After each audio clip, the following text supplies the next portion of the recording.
नमस्कार, मैं शगुन मावी आप सभी का स्वागत करती हूँ IIMT मीडिया के विशेष कार्यक्रम हिस्ट्री ऑफ द डे में। स्वतंत्र भारत में आज के दिन शुरू हुआ था पहली जनगणना का कार्य। स्वतंत्र भारत में पहली जनगणना के लिए सूची बनाने का कार्य 9 फरवरी 1951 को शुरू किया गया था। देश में जनगणना हर 10 वर्ष पर की जाती है और इसमें हर नागरिक को शामिल किया जाता है। देश में जनगणना की शुरुआत 1871 में हुई थी। इस लिहाज से 1951 में हुई जनगणना 9वीं जनगणना थी, लेकिन 1947 में देश का बंटवारा होने के बाद हुई इस जनगणना में बहुत से बदलाव आ गए थे। क्लाइव और नवाब सिराजुद्दौला के बीच आज के दिन हुई थी अलीनगर की संधि। बंगाल के नवाब सिराजुद्दौला और ईस्ट इंडिया कंपनी के गवर्नर रॉबर्ट क्लाइव के बीच अलीनगर की संधि 9 फरवरी 1757 को हुई थी। अंग्रेजों द्वारा कलकत्ता पर दोबारा अधिकार कर लेने के बाद यह संधि की गई थी। इस संधि के तहत ईस्ट इंडिया कंपनी को मुगल बादशाह के आदेश के आधार पर व्यापार की समस्त सुविधाएं फिर से दे दी गई थीं।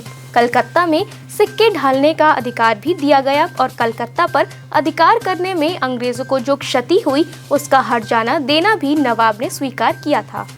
आज के दिन वीरगति को प्राप्त हुए थे मराठा सेनापति दत्ताजी शिंदे। मराठा सेनापति दत्ताजी शिंदे पेशवा बालाजी राव की ओर से पंजाब के शासक थे।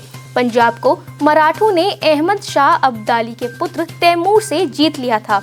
अहमद शाह अब्दाली को जब यह पता चला तो वह आग बबूला हो गया। उसने एक बड़ी सेना लेकर पंजाब पर आक्रमण कर दिया। दत्ताजी ने थानेश्वर के युद्ध में अब्दाली का मुकाबला किया, लेकिन हार का सामना करना पड़ा।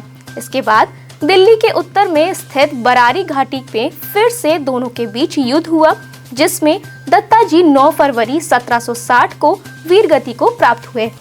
सामाजिक कार्यकर्ता बाबा आमटे का आज के दिन हुआ था निधन। कुष्ठ रोगियों के मसीहा और सामाजिक कार्यकर्ता बाबा आमटे ने स्वतंत्रता आंदोलन में भी बढ़ चढ़कर हिस्सा लिया था। 94 साल की आयु में महाराष्ट्र के चंद्रपुर जिले के वडोदरा में 9 फरवरी 2008 को बाबा आमटे का निधन हो गया था। समाज से परित्यक्त लोगों और कुष्ठ रोगों के लिए बाबा ने कई आश्रमों की स्थापना की। इनमें चंद्रपुर स्थित आनंद वन बहुत प्रसिद्ध है। बाबा आमटे ने वन्य जीव संरक्षण के लिए कार्य किया और नर्मदा बचाओ आंदोलन भी चलाया। आज के लिए बस इतना ही। कल फिर भेंट होगी इतिहास में दर्ज कुछ और महत्वपूर्ण घटनाओं के साथ। तब तक के लिए देखते रहिए और सब्सक्राइब करिए IIMT मीडिया।